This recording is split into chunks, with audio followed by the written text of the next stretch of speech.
नमस्ते, जय श्री राम। 14 अगस्त को प्रधानमंत्री मोदी जी के द्वारा विभाजन विभीषिका स्मृति दिवस के मनाने का कांग्रेस ने, कम्युनिस्टों ने और उसके पिछलग्गू दलों ने और पाकिस्तान ने बहुत एतराज़ जताया और दुख व्यक्त किया। तो ऐसा दुख व्यक्त करने का क्या कारण हो सकता है?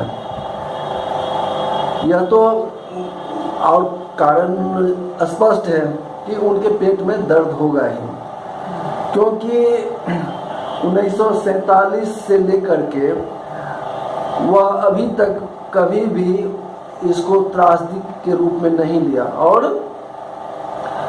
ऐश मौज प्रसन्नता यही व्यक्त करते रहे। तो चूंकि इन्होंने जो कुकृत्य किया है, तो इस विभाजन में न्यूनाधिक इन सब की भूमिका थी। पाकिस्तान तो खैर था ही, इस्लामी तत्व तो थे ही, उसके अलावा कांग्रेस, कम्युनिस्ट तो भारत का 17 टुकड़ों में कर देने की बात कर रहा था। तो और गांधी के नेतृत्व में ये समाजवादी पार्टी और बाकी जो क्षेत्रीयतावादी पार्टी है, जैसे कि डीएमके हुआ, ये हुआ, वो सभी सहायता कर रहे थे, वो सभी उसका समर्थन कर रहे थे। और बहुत सारी जातिवादियां पार्टियां जो अभी फली फूली हैं, वह उस समय तो नहीं थी, लेकिन अब जो है सो उसी में से निकले हुए हैं। तो स्वाभाविक रूप से जो जिनके प्रेरणा से वे निकले हुए हैं, तो उनके प्रेरणा स्रोत का भी इसमें भूमिका उजागर होगा ही। तो इनके जो पोल खुलने वाले हैं, अब जब चूंकि इसको एक त्रासदी के रूप में मनाया जाए, तो यह तो राष्ट्रवादी शक्तियां हमेशा से कर रही थी। और चूंकि उस समय सोशल मीडिया नहीं थी, इंटरनेट उपलब्ध नहीं थे, तो पूरे समाज में, चाहे पूरे राष्ट्र में, चाहे विश्व स्तर पर इसका फैलाव, इस पर चर्चा नहीं होती थी। लेकिन आज के ज़माने में, आज के समय में जब इंटरनेट है, सोशल मीडिया है, तो और जब प्रधानमंत्री ने कहा है, तो इस पर तो राष्ट्र ही नहीं पूरे विश्व में भी चर्चा होगी। और पाकिस्तान ने जो वहाँ पर अत्याचार किया था, इस्लामियों ने जो अत्याचार किया था, कुकर्म किया था, उसकी पोल खुलेगी। किस तरह उन्होंने बर्बरता की थी, किस तरह उन्होंने क्रूरता किए थे, किस तरह उन्होंने अत्याचार की पराकाष्ठा की थी, तो उसकी पोल खुलेगी। तो इनके पेट में दर्द होना स्वाभाविक है, और वही हाल कांग्रेस की है। तो और इसमें इनके जो स्वार्थ भी निहित थे, इससे इनकी मक्कारी, इनकी निर्दयता, इनका लोभ, इनके जो परिवारवाद, अनैतिकता, सभी का पोल खुलेगा, तो इनका परेशान होना स्वाभाविक है। जब कभी भी कांग्रेस देश के स्वतंत्रता की बात होती है, तो कांग्रेस सहित इनके पिछलग्गू दल हमेशा शोर मचाने लगते हैं कि यह जो सावरकर थे, हिंदू महासभा थे, आरएसएस उस समय थी, तो इन्होंने अंग्रेजों का साथ दिया। और ये खास करके वीर सावरकर पर इनका 2 कारणों से ज्यादा जोर रहता है कि उन्होंने सैनिकों की बहाली करवाई थी और 1942 के जो भारत छोड़ो आंदोलन है, उसमें भाग नहीं लिया था। तो इसमें समझने वाली बात है कि यदि इनका इसमें सहभागिता थी, तो फिर सवाल उठता है कि इनके जो पत्रिका थे, इनके कोई पुस्तक क्यों नहीं लिखा गया इस पर, जिसमें वीर सावरकर ने अंग्रेजों का साथ दिया या भारत छोड़ो आंदोलन में साथ भाग नहीं लिया। न इनके अखबार में उस समय छपते थे, न इसकी पत्रिका में, किसी पत्रिका में छपते थे, और न शिक्षा माध्यम में इनको पढ़ाया गया। क्यों नहीं पढ़ाया गया? तो यह कहेंगे कि यह जो है सो उनकी उदारता थी। तो यदि उनकी उदारता थी और उन्होंने यदि अंग्रेजों का साथ दिया, सैनिक बहाली का अभियान चलाए, 1942 के भारत छोड़ो आंदोलन में नहीं चलाए, तो उनके हिसाब से तो वे राष्ट्रद्रोही हुए। तो फिर इनका खुलासा ये क्यों नहीं करते हैं? और यदि उदार थे तो आप आज आप क्यों उनके उस रुख से आप विमुख हो रहे हैं? आप क्यों उनको गाली दे रहे हैं और क्यों उनको हर तरह से लांछित करने का कोशिश कर रहे हैं? वास्तव में अंग्रेज वीर सावरकर को 14 साल तक काला पानी की सजा में रखा अंडमान निकोबार द्वीप में, और उसके बाद 1937 तक उनको रत्नागिरी में स्थानबद्ध करके रखा कि आप राजनीति में भाग नहीं ले सकते हैं इस शर्त पर। और फिर जब वह 1937 में उनको राजनीति में भाग लेने के लिए छोड़ा तो वो जोर शोर से सैनिक भर्ती का अभियान चलाने लगे। तो इसके पीछे जो है सो उनकी महान दूरदर्शिता काम कर रही थी, जिसमें देश की स्वतंत्रता का उनका जो संकल्प था और उनका जो रणनीति थी वह भी इसमें दिखेगी। और हिंदुओं की रक्षा किस तरह हुई, हिंदुओं यदि वह सैनिक भर्ती का अभियान न चलाते तो हिंदुओं की क्या दुर्दशा होती, इस बात से स्पष्ट होगी। सबसे पहले तो यह समझने की बात है कि अंग्रेजों ने यदि साठगांठ वीर सावरकर से रहता, चाहे आरएसएस से रहता, तो सत्ता वह वीर सावरकर को, चाहे हिंदू महासभा को, चाहे आरएसएस को क्यों न देती, और नेहरू को या कांग्रेस को सत्ता उन्होंने क्यों दिया? और वास्तव में वह स्वतंत्रता थी भी नहीं, बल्कि एक सत्ता का हस्तांतरण था, जिसमें कि अंग्रेजों ने कई शर्त लगाए थे, जिसको कांग्रेसों ने माना कि जो भी यदि पकड़ा जाएगा उसको युद्ध अपराधी घोषित किया जाएगा। यानी जो भी अंग्रेजों के विरुद्ध, जैसे कि आज़ाद हिंद फौज के सैनिक अंग्रेजों के विरुद्ध लड़े थे और वो यदि पकड़ाते हैं तो उन्हें युद्ध अपराधी माना जाएगा। और इसी के तरह उन्होंने जो भी क्रांतिकारी थे, भगत सिंह, चंद्रशेखर आजाद, राजगुरु, सुखदेव, राम प्रसाद बिस्मिल, खुदीराम बोस, उस सबको कांग्रेसियों ने आतंकवादी के रूप में अपने पाठ्य पुस्तकों में पढ़ाया।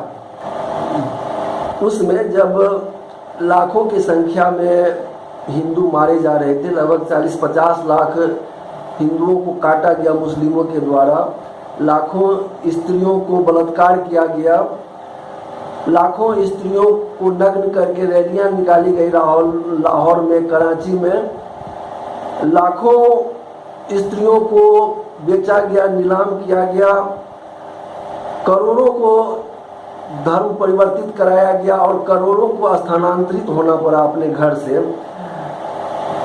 तो उस समय ये कांग्रेसी समाजवादी पार्टी, समाज जो उसमें लोहिया भी थे, आदि सभी थे, वे सब जश्न मना रहे थे।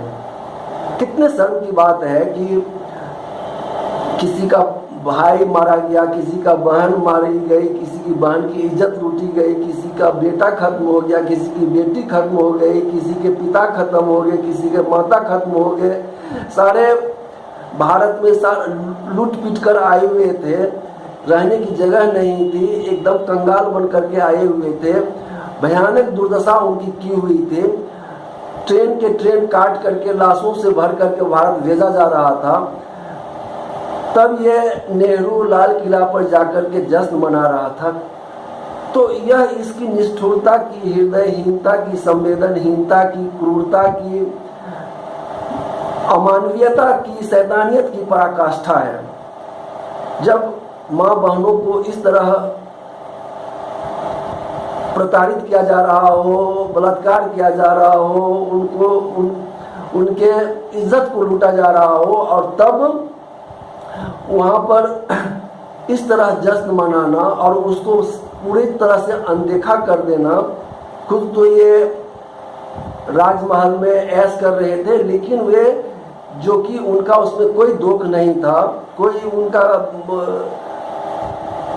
गलती नहीं थी, फिर भी यदि वे बरसात में, उस ठंडी की रात में, बारिश होती हुई रात में वह नारकीय जीवन व्यतीत कर रहे थे, ठिठुर रहे थे, वहाँ पर गांधी का यह कहना कि तुम वहीं क्यों नहीं रह गए, तुम वहीं रह करके मर जाते, चाहे मुसलमान बन जाते, यहाँ पर क्यों आए, तो इनकी पैशाचिकता को दिखाता है। यह गांधी चाहे नेहरू की पैशाचिकता को दिखाता है।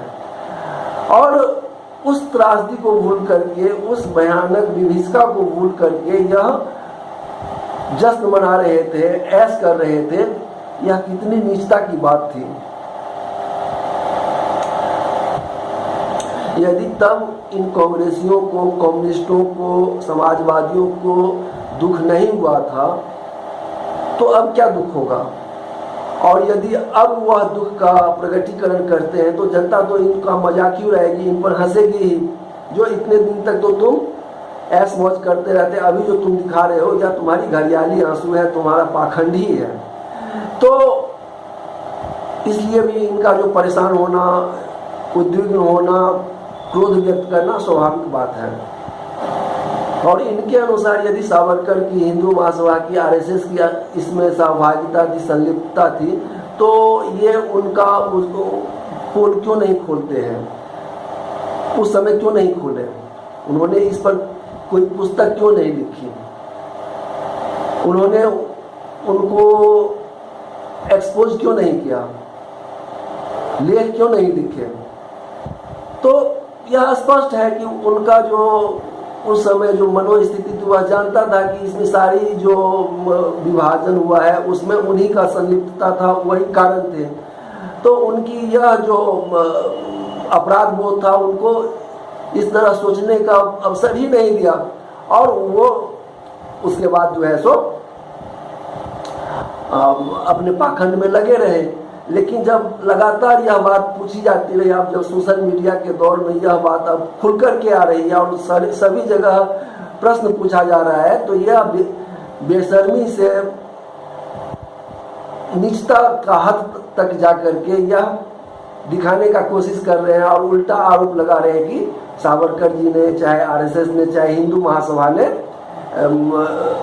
विभाजन कराया और इस त्रासदी का वही कारण है। तो समझने वाली बात यह है कि जो वीर सावरकर थे, वीर सावरकर को अंग्रेजों ने 1910 में 2 आजीवन कारावास का दंड दिया था। और वही थे जो सबसे पहले 1905 में अंग्रेजी वस्तुओं का होली जलाए थे और अंग्रेजी वस्तुओं के बहिष्कार का उन्होंने आह्वान किया था। और 1905 वो जो बंगाल विभाजन का जो आंदोलन चल रहा था, उसमें उन्होंने बढ़ चढ़ के हिस्सा लिया। और सबसे पहला क्रांतिकारी दल अभिनव भारत 1904 में उन्होंने ही बनाया था और पूर्ण स्वतंत्रता की उसी समय उन्होंने मांग की थी। कांग्रेस ने या महात्मा गांधी ने तो 1931 में पूर्ण स्वाधीनता की मांग की थी। और उसी समय उन्होंने राजगुरु, चाहे भगत सिंह, चाहे सुखदेव को एक दिन पहले ही फांसी पर चढ़ाने का उपक्रम किया था। तो 1924 में उनको जेल से छोड़ा गया, काला पानी से छोड़ा गया और 1937 तक उनको रत्नागिरी, महाराष्ट्र में एक क्षेत्र है, वहाँ पर उनको स्थानबद्ध करके रखा गया और इस शर्त पर कि वह राजनीति में भाग नहीं लेंगे। तो फिर उनको जो है सो उस आंदोलन में या जो स्वतंत्रता संग्राम में खुल करके भाग लेने का मौका ही नहीं मिला, लेकिन वे अंदर से सारे आयोजन कर रहे थे। और वे यदि सावरकर जी के हिंदुओं की सेना में बहाली का जो आरोप लगाते हैं, तो यहाँ पर यह समझने की बात है कि 1939 में जब द्वितीय विश्व महायुद्ध छिड़ा, तो उससे पहले सेना में मुस्लिमों की संख्या लगभग 65 से 70% थी और हिंदुओं की संख्या लगभग 25-26% थी। और सावरकर जी एक महान दूरदृष्टा थे। उन्होंने 1900, चूंकि वह उस समय काला पानी की सजा भुगत रहे थे और प्रथम स्वतंत्रता संग्राम चल रही थी, तो उनके अनुयायियों ने उस समय भी सैनिक विद्रोह करके देश को स्वतंत्र कराने का कोशिश किए थे, जिसमें कि रास बिहारी बोस प्रमुख थे। और जब उनका वह प्रयास सफल नहीं हुआ तो वह किसी तरह अंग्रेजों को धोखा देकर के भाग करके जापान चले गए और वहीं पर वह अपना सैनिक बनाने का, सेना बनाने का अभियान वह चलाते रहे। अब जब सावरकर जी स्वतंत्र हो गए थे, मुक्त हो गए थे जेल से, और राजनीति में उनको भाग लेने की भी छूट मिल गई थी, तो उन्होंने जोर शोर से सैनिक भर्ती का अभियान चलाना शुरू किया। क्योंकि 1857 में भी सैनिकों के ही विद्रोह के कारण देश की स्वतंत्रता की स्थिति बनी थी, लेकिन कुछ भारत के ही कुछ जो राजा थे जो अंग्रेजों के अधीनता में रह रहे थे, उन्होंने पटियाला नरेश हुआ, चाहे ग्वालियर नरेश हुआ, जिंद नरेश हुआ, नाभा का नरेश हुआ, गोरखा रेजिमेंट हुआ, सिख रेजिमेंट हुआ, अनेकों राजाओं ने उनका तन मन धन हर तरह से सैनिकों से भी उन्होंने पूरा सहायता किया, जिसके कारण अंग्रेज उस समय भारत से भाग नहीं सके, उनको भगाया नहीं जा सका। तो वह चूंकि 1857 का जो क्रांति था उसको पहले अंग्रेज गदर कहता था, तो उसको पूरे अंग्रेजों के दस्तावेज से सावरकर जी ही किताब लिखे थे 1857 का प्रथम स्वतंत्रता संग्राम, तो उनको तो सारा चीज पता था और क्या सैनिक का महत्व होता है, किस तरह उसके द्वारा आंदोलन किया जा सकता है, क्रांति की जा सकती है, उनको उसकी पूरी जानकारी थी, पूरी उनकी उसके तो वह गुरु ही थे।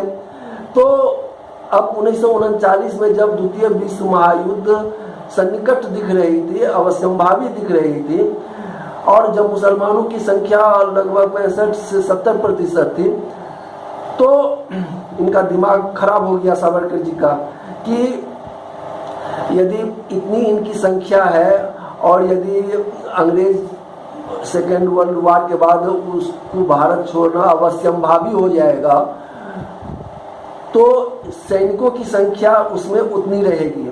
यदि चूंकि अंग्रेजों को उस समय सैनिकों की जरूरत थी, यदि हिंदू शामिल न होते तो मुसलमान और शामिल होते और उनकी संख्या ज्यादा हो जाती, और सारे नेता उनके लगे हुए थे जो अधिक से अधिक मुसलमानों को उसमें भर्ती कराया जाए। तो इस तरह यदि और इधर जो बात है हैदराबाद के असदुद्दीन के जो पितामह होंगे, उन्होंने रजाकारों की 1 लाख की सेना तैयार किया हुआ था। जूनागढ़ हुआ, चाहे भोपाल नरेश हुआ, ये सब सारे मुस्लिम प्रदेश थे, उन सब की भी सेना थी। और मुस्लिम लीग का एक मुस्लिम लीग नेशनल गार्ड के रूप में उन्होंने लाखों की संख्या में अपना सेना बना रखा था।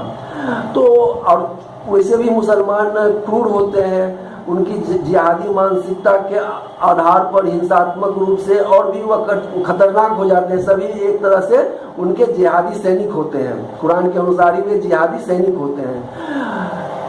तो वैसे स्थिति में अंग्रेज के चले जाने के बाद और गांधी के द्वारा हिंदुओं को अहिंसा का पाठ पढ़ा देने के कारण, हिजरा बना दिए जाने के कारण, लड़ने के सर्वथा अयोग्य हो जाने के कारण, क्या हिंदू, और उस समय अफगानिस्तान जो मुस्लिम देश था बगल वाला, चाहे और भी सारे देश थे, Kazakhstan, Turkmenistan, Uzbekistan, Iran, Saudi Arabia, जो भी है सारे मुस्लिम देश उसको सहायता करता। तो वैसे स्थिति में हिंदुओं को एक निरीह मुर्गों की तरह, मुर्गियों की तरह, चाहे बकरों की तरह कत्ल नहीं कर दिया जाता, जो कि उसके कुरान के ही 8 के सूरा 8 का 39वां आयत है कि तुम उनसे काफिरों से तब तक लड़ते रहो जब तक कि दीन सिर्फ अल्लाह का ही न हो जाए, और सारे मुसलमान न हो जाए। यानी जब तक एक भी कोई काफिर है तब तक तुम उनसे लड़ते रहो जब तक कि पूरा का पूरा जो दीन है वह अल्लाह का ही न हो जाए। और 8 का 41वां आयत में लूट को भी जायज ठहरा दिया गया है। 4 के 24वें, चौथे सूरा के 24वें आयत में औरतों को उठाने, गैर मुस्लिमों के औरतों को उठाने, उसको लूटने, उसके साथ गंदा काम करने, बलात्कार करने, रखेल बनाने का भी उसने जायज ठहरा दिया था। तो इस तरह क्या पूरे हिंदुओं का कत्लेआम न हो जाता? और हिंदू धर्म जड़ से ही खत्म नहीं हो जाती। तो यह उनकी दूरदर्शिता थी, जिसके कारण जो है सो हिंदुओं की रक्षा हो सकी। और जब द्वितीय विश्व महायुद्ध खत्म हुआ तो उस समय भारतीय फौजों में जो अंग्रेज का फौज था वह चूंकि भारतीय फौज हो गया था, तो उसमें हिंदुओं की संख्या लगभग 63-64% हो गया था और मुस्लिमों की लगभग 34% रह गई थी। तो आप समझ सकते हैं कि 34% मतलब 63-64% रहने के बावजूद भी उसने पाकिस्तान बना लिया, बांग्लादेश बना लिया और हिंदुओं का इतनी बुरी तरह से कत्लेआम किया। तो कांग्रेसियों की इसमें जो है सो सहभागिता आप स्पष्ट रूप से ही देख सकते हैं और वीर सावरकर जी की इसमें दूरदृष्टि का आप खुद आकलन कर सकते हैं। फिर 1946 जब सेकेंड वर्ल्ड वार खत्म हुआ, उसके बाद अंग्रेजों ने जो आज़ाद हिंद फौज के सैनिकों को बंदी बना करके रखा हुआ था, तो उसको वह जनरल ट्रायल के द्वारा फांसी पर लटकाने का आयोजन कर रहा था। इसके कारण भारतीय फौज में, जिसमें हिंदुत्व की भावना भर करके लगभग 15 लाख हिंदुओं को उन्होंने सैनिक में भर्ती करवाया था, तो वो जहाँ तहाँ कलकत्ता में एयरफोर्स वाले ने, बम्बई में नेवी वालों ने जहाँ तहाँ विद्रोह शुरू कर दिया, 225 जगह विद्रोह शुरू कर दिया और सैकड़ों अंग्रेजों को ख़त्म किया। और तो इस कारण से अंग्रेज थर्रा किया कि 1857 में जैसा उसका हाल हुआ था और यहाँ पर तो वह द्वितीय विश्व महायुद्ध में पूरी तरह जर्मनी के द्वारा तहस नहस किया हुआ, तबाह किया हुआ था और इतनी उसकी जनसंख्या मरी हुई थी, पूरा कर्ज से दबा हुआ था, वह विश्व शक्ति के स्थान से च्युत हो चुका था। और रूस का भी दबाव था कि आप जो है सो उपनिवेशवाद को खत्म करिए, उपनिवेश को स्वतंत्र करिए, तभी आपको यूएन में आपको सदस्य बनाया जा सकता है। और वहाँ पर सत्ता का भी परिवर्तन हो गया था, एटली प्रधानमंत्री बना था, चर्चिल प्रधानमंत्री के पद से हट गया था। तो इस कारण से जो है सो उसको स्वतंत्र करना पड़ा। और जब स्वतंत्र करना पड़ा तो उसने जो उनके चमचे थे, नेहरू या गांधी, नेहरू को प्रधानमंत्री बनाना चाहता था, जिन्ना भी उसका चमचा ही था। यह कैसे संभव था? तो देश के विभाजन से ही यह संभव था। 1942 में क्रिप्स मिशन आया था, तो उसमें महात्मा गांधी ने बंटवारे के बाद उसी समय स्वीकार कर लिया था, लेकिन सावरकर जी के द्वारा उनका पोल खोल देने के कारण और वो पब्लिक में हुआ, जब इसका शोर मचाने लगे सावरकर जी, तो फिर उन्होंने बहाना करके उससे निकलने के लिए भारत छोड़ो आंदोलन का उन्होंने स्वांग रचा। और इसलिए भी कि सुभाष चंद्र बोस ने जो आज़ाद हिंद फौज तैयार किया था, उसके कारण यहाँ के नवयुवक आज़ाद हिंद फौज की तरफ आकर्षित हो रहे थे और अंग्रेजों के विरुद्ध हो रहे थे। तो उसको ही न्यूट्रलाइज करने के लिए, उसको उदासीन करने के लिए और अपनी राजनीति बचाने के लिए गांधी ने भारत छोड़ो आंदोलन का शुरुआत किया। और उसको तो खैर अंग्रेजों ने 1-2 सप्ताह के अंदर ही पूरा क्रश करके सबको जेल में ठूस दिया और उसी समय खत्म हो गया। और गांधी ने तो 3 ही आंदोलन छेड़ा था। सबसे पहले जो उसका, जिसको असहयोग आंदोलन कहते हैं, 1920 में हुआ। वास्तव में असहयोग आंदोलन नहीं था, बल्कि खलीफत जिहाद था। तुर्की में खलीफा को स्थापित करने के लिए बिना मांगे ही मुस्लिम जो अभियान चला रहे थे खलीफत स्थापित करने के लिए, उसके लिए उसने बिना मांगे ही उसमें उसको समर्थन किया, सहयोग दिया और हिंदुओं को बेवकूफ़ बनाता रहा कि आप इसमें तन मन धन से सहायता करिए और 1 साल के अंदर हम आपको स्वतंत्रता दिलाएंगे। वो वास्तव में देश के स्वतंत्रता के लिए था ही नहीं, बल्कि खलीफत स्थापित करने के लिए, इस्लामियों के लिए वह खलीफत जिहाद था। और 1930 में भी जो उसने नमक आंदोलन छेड़ा था, वह वास्तव में जब लाला लाजपत राय को सैंडर्स ने लाठी चला करके उनका सर फोड़ दिया था और जिसके कारण उनकी मृत्यु हो गई थी, तो उसके कारण जो पूरे क्रांतिकारियों का जो एक संवेग उठा, तरंग उठी, आक्रोश की लहर उठी, तो उसको न्यूट्रलाइज करने के लिए अंग्रेजों के हित में ही उसने जनता के मन को, जनता के आक्रोश को खत्म करने के लिए उसने नमक सत्याग्रह का आंदोलन शुरू किया। नमक तुम खुद ही बना लोगे तो क्या उसे स्वतंत्रता मिल जाएगी? तो उसे कुछ होना नहीं था। उन्होंने उसके बाद जो भी उसके पकड़े गए थे, गोलमेज सम्मेलन कराया, उसमें जो है उसने अपने जो भी उसके फॉलोअर थे उसको तो उसने छुड़ा दिया। बाकी भगत सिंह, चंद्रशेखर, ये राजगुरु, सुखदेव को फांसी एक दिन पहले ही गांधी के कारण ही दिया गया। इसने कुछ भी प्रयास नहीं किया कि उसको छोड़ा जाए। फिर उसके बाद से 1939 तक कोई आंदोलन नहीं हुआ और 1931 में ही उसने पूर्ण स्वराज की मांग की, वह भी आधे अधूरे मन से। जब देखा कि पूर्ण स्वराज की मांग हो रही है तो अपनी राजनीति बचाने के लिए इसको भी अपना भारी मन से उसको स्वीकार करना पड़ा। तो गांधी की इसमें देश की आज़ादी में, देश को आज़ाद कराने के लिए उसकी भूमिका कहीं पर भी नहीं दिखती है। वह सिर्फ हर जगह अंग्रेजों का चाहे इस्लामियों का वह एक एजेंट ही बना हुआ रहता था, जो किसी तरह जो कुछ भी यदि मुसलमानों के विरुद्ध या अंग्रेजों के विरुद्ध कोई आंदोलन, कोई आक्रोश छिड़े तो उसको ठंडा करना है, खत्म करना है। और इसका भी कारण था क्योंकि जब वह दक्षिण अफ्रीका गया तो एक मुसलमान अब्दुल करीम के द्वारा ही अब्दुल्ला के पास जो दक्षिण अफ्रीका में उसका केस चल रहा था उसके लिए ट्रांसलेटर के रूप में उसको भेजा गया था। जो अब्दुल्ला को अंग्रेजी नहीं आती थी और जो उसका वकील था अंग्रेज, उसको हिंदी नहीं आती थी, तो उसको ट्रांसलेटर के रूप में उसको भेजा गया था, जिसके कारण वहाँ पर कुछ और भी सीन बना जिससे कि वहाँ पर 20 साल तक ठहर गया। और इस बीच में अंग्रेजों की सेना में भी भर्ती हुआ महात्मा गांधी। 1899 में बोअर की लड़ाई में शामिल हुआ, जिसमें शेरे हिंद की उपाधि मिली, उसको मेडल मिला, मेजर सर्जेंट की उसको जो है सो रैंक मिला।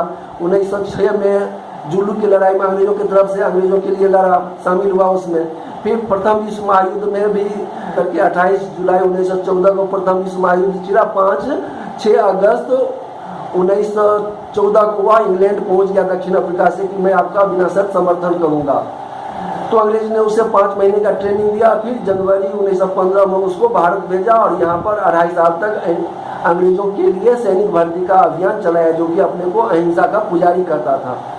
तो इसलिए वह अंग्रेजों का मुस्लिमों के द्वारा या अंग्रेजों के द्वारा उसका जो है सो आर्थिक उत्थान हुआ, राजनीति चमकी। तो वह स्वार्थी था, अपने स्वार्थ के लिए उसका साथ दे रहा था और देश और हिंदुओं के साथ गद्दारी कर रहा था। तो यदि अब उस पर चर्चा होगी तो इनके जो ये काले कारनामे हैं सारे खुलेंगे, तो इनका परेशान होना स्वाभाविक बात है। तो ये कांग्रेसी सब परेशान हो रहे हैं, जो यह क्यों किया जा रहा है। और जो सावरकर जी की इतनी महान भूमिका थी, उनको यह राक्षस के रूप में चित्रित करते हैं, इनको राष्ट्रद्रोही के रूप में चित्रित करते हैं, उनको कायर के रूप में चित्रित करते हैं। जबकि किसी भी गांधीवादियों, कांग्रेसियों को एक दिन का भी काला पानी की सजा नहीं दिया गया अंग्रेजों के द्वारा। वह ऐश मौज की जीवन व्यतीत करते थे। जब कभी जेल भी मिलता था तो सर आगा खां के राजमहल में गांधी को ठहराया जाता था या नेहरू को, और पूरा सुख सुविधा दिया जाता था कि आप कब क्या खाएंगे, क्या नाश्ते मिलेंगे, क्या भोजन मिलेंगे, कौन अखबार चाहिए, कैसे 3 टाइम या 4 time letter from daughter to father, letter from father to daughter कभी भी लिखते रहते थे और उसका इतना महिमा मंडन किया गया। तो यह वास्तव में स्वतंत्रता वीर सावरकर ने दिलाई। और यह जो त्रासदी हुई, विभीषिका हुई, इसका मुख्य जो कारण था, मुख्य जो इसमें भूमिका थी, वह नेहरू, गांधी और कांग्रेसियों की थी। और समाजवादियों, कम्युनिस्ट तो भारत के उस समय भाषा के आधार पर 17 टुकड़ा कर देना चाहते थे। पाकिस्तान का भी उसने समर्थन किया था, पाकिस्तान बनाने का। तो उसकी गद्दारी भी पूर्ण रूप से दिखती है। जब कोई भी मांग नहीं कर रहा था कि हमको भाषा के आधार पर स्वतंत्रता चाहिए, तब कांग्रेस की यह राष्ट्रद्रोही चरित्र वहाँ पर उजागर होती है कि वह भाषा के आधार पर राष्ट्र का 17 टुकड़ा कर देना चाहता था और मुस्लिमों का एकीकरण करके इस्लामिस्तान बनाने का उसने समर्थन किया। तो और समाजवादी में भी या राम मनोहर लोहिया वह समाजवादी थे, वह बड़े बड़े दावे उठाते हैं कि कोई भी जो है सो हिंदू महासभा चाहे सिर्फ भाषण देते थे, उन्होंने कुछ नहीं किया। इन्होंने क्या किया? राम मनोहर लोहिया ने क्या किया? स्वतंत्रता दिलाने के लिए, हिंदुओं की रक्षा के लिए राम मनोहर लोहिया ने क्या किया? यदि हिंदुओं की रक्षा की तो हिंदू महासभा ने ही की। वीर सावरकर के ही जो उनका जो उपाय था, उपक्रम था, उसके द्वारा ही संभव हुआ। और जो भी पाकिस्तान से हिंदू बचा करके लाए गए उस समय, उसमें हिंदू महासभा, सावरकर जी चाहे आरएसएस की महत्वपूर्ण भूमिका थी। तो यह बिना तर्क का, बिना किसी आधार के ये बकवास करते रहते हैं और 100 में 60 का आरक्षण देकर के हिंदू समाज के को तोड़ने का काम लोहिया ने किया था, जो 100 में 60% पिछड़ों को आरक्षण मिलना चाहिए। तो ये सब जातिवादी थे, हिंदू समाज को तोड़ना ही इनका मुख्य इनका उद्देश्य था। और जो कांग्रेसी अपने को सिद्धांतवादी कहते हैं, अपने को अहिंसावादी कहते हैं, उनके ही द्वारा, गांधीवादियों के ही द्वारा, समाजवादियों के ही द्वारा जब गांधी को गोडसे ने मारा तो लगभग 10,000 चितपावन ब्राह्मण को, जो सबसे ज्यादा राष्ट्रभक्त होते हैं महाराष्ट्र में, उनको क्रूरतापूर्वक के आग लगा करके, पत्थर से मार करके उनको खत्म किया गया। उनके संपत्तियों को लूटा गया, उनके औरतों का बलात्कार किया गया इन गांधीवादी अहिंसावादियों के द्वारा, कांग्रेसियों के द्वारा, समाजवादियों के द्वारा, कम्युनिस्टों के द्वारा। तो इनका तो ऐसा चरित्र रहा है, जो जब देश की स्वतंत्रता की बात आती है तो अंग्रेजों से लड़ने के लिए अहिंसा की बात करते रहते हैं। बात साफ है कि वह अंग्रेजों से यदि लड़ेंगे तो अंग्रेज वहीं पर खत्म कर देंगे, लाठी मारेंगे, काला पानी सजा भोगते हैं। तो ऐसा कठोर दंड कैसे ये भुगत सकते हैं? तो उन्होंने एक उपाय निकाला कि हम अहिंसावादी हैं, अहिंसा का पाठ करते हैं और हिंदुओं को अहिंसावादी बना करके अंग्रेजों के मार्ग को उसने सुगम बनाया, इस्लामियों के मार्ग को, इस्लामी पूरे हिंदुस्तान को इस्लामिक बनाने के मार्ग को उसने प्रशस्त किया। तो इसमें सबकी सहभागिता है, वह गांधी हो, चाहे नेहरू हो, कांग्रेस हो, कम्युनिस्ट हो, समाजवादी पार्टी हो, चाहे जो भी हो, जो भी क्षेत्रीयतावादी पार्टी, डीएमके हुआ, चाहे ये सब हुआ, सबकी उसमें भूमिका थी। तो इसको समझने की जरूरत है। यदि हम इतिहास को भूल जाते हैं तो इतिहास पुनः दोहराती है। और जो आप कुछ भी बचा है, पाकिस्तान आपसे जो हिंदुस्तान का ही अंग था, खत्म हो गया, बांग्लादेश खत्म हो गया, अफगानिस्तान भी कभी हिंदुस्तान का ही अंग था, वह भी खत्म हो गया, सारा संसार में हिंदुओं का राज था, वह सब जगह खत्म हो गया। अभी कुछ बचे हैं और गांधी के दुर्नीति के कारण जो देश का इस्लाम के आधार पर बंटवारा करने के बावजूद भी उसने इस्लामियों को, मुस्लिमों को भारत में रखा और विशेषाधिकार देकर के रखा, जिसके कारण पुनः आज 20% हो गई है और देश तोड़ने के लिए वह नंगा नाच कर रही है। पूरे हिंदू देवी देवताओं को गाली देते हैं, लव जिहाद करते हैं, रोहिंग्या को बसाने के लिए आंदोलन करते हैं, बांग्लादेशियों को बांग्लादेशी मुसलमानों को बसाने के लिए आंदोलन करते हैं। तो यह इनकी नीचता भरा कृत्य है। इनका जो है सो जिहादी कृत्य इससे झलकता है, इससे स्मरण रखने की जरूरत है। यदि आप अपने इतिहास को भूल जाते हैं तो इतिहास पुनः दोहराएगा और आपका अस्तित्व खत्म हो जाएगा। तो सबको खुद याद रखिए अपने इतिहास को, जो किस तरह हिंदुओं के साथ भयंकर दुर्दशा हुई थी, भयंकर इसका नरसंहार हुआ था, माँ बहनों का कैसी विडंबना हुई थी, बलात्कार हुए थे, नीलाम बनाए गए थे, रखेल बनाए गए थे, खरीद फरोख्त की गई थी। तो इतनी दुर्दशा, इतनी भयंकर स्थिति हिंदुओं की थी।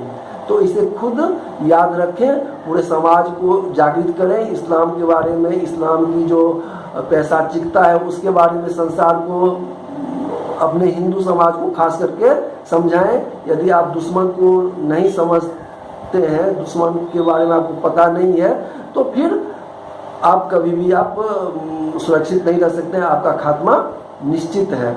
और जो सावरकर जी ने कहा था कि हिंदुओं का सैनिकीकरण हो और राजनीति का हिंदूकरण हो, इस पर सोचते हुए सभी शस्त्रबद्ध हो और लड़ने के लिए प्रवृत्त हो, जो भगवान कृष्ण ने भी गीता में भी कहा था और अर्जुन को लड़ने के लिए प्रवृत्त किया था। और दुष्टों को उसी के भाषा में जवाब दिया जाना चाहिए और ख़त्म किया जा सकता है। इसके लिए उन्होंने उसी नीति का अवलंबन करते हुए दुर्योधन को, चाहे भीष्म पितामह को, द्रोणाचार्य को, जयद्रथ को, सबको खत्म करवाए, दुशासन को खत्म करवाए। तो और रामचंद्र जी भी ने बाली को उसी तरह खत्म किया, विष्णु भगवान ने मधुकैटभ को खत्म किया। तो ऐसा हमारा धर्म कहता है और हिंदुओं को उसी नीति का अवलंबन करना चाहिए, तभी आपका अस्तित्व बचा रहेगा। आप यदि यह जो सद्गुण विकृति है उसमें फंस करके पृथ्वीराज चौहान के नीति का अवलंबन किया तो आपका विनाश निश्चित है। और हर 14 अगस्त को विभाजन दिवस का स्मृति दिवस के रूप में निश्चित रूप से मनाएं। और हमारा जो चैनल है सत्य, इतिहास एवं ज्ञान, इसको सब्सक्राइब करें, बेल आइकन को दबाएं और दूसरे अपने साथी दोस्तों से भी सब्सक्राइब करवाएं, जिससे कि हमारा जो हिंदू रक्षा, राष्ट्र रक्षा, धर्म रक्षा का जो यह यज्ञ चल रहा है उसको गति दिया जा सके और अधिक से अधिक जन जन इसमें सहभागी बने, तभी हिंदू धर्म या सनातन धर्म तो एक ही है। हिंदू धर्म, सनातन धर्म कहिए, मानव धर्म कहिए, प्रकृति धर्म कहिए, वैदिक धर्म कहिए, यही एक धर्म है। बाकी तो पंथ है और उसमें भी इस्लाम चाहे ईसाइयत जो है सो वह पंथ भी नहीं है, वह एक अधर्म है, विधर्मी है, कुधर्मी है। तो समाज को जागृत करें। जो पैसाचिकता उन्होंने पूरे संसार में सभी सभ्यताओं का इन्होंने खात्मा किया और अरबों आदमी को इसने कत्ल करा। 1400 साल में, 2000 साल में अरबों आदमी को इन्होंने, इस्लामियों ने, ईसाइयों ने कत्ल करा है। तो इस हिंदू धर्म को, मानवता को बचाने के लिए सनातन धर्म को मजबूत करिए, जन जन में फैलाइए, तभी धर्म, संस्कृति, समाज, राष्ट्र सुरक्षित रह सकता है। धन्यवाद। जय श्री राम, जय वीर सावरकर, वंदे मातरम, भारत माता की जय।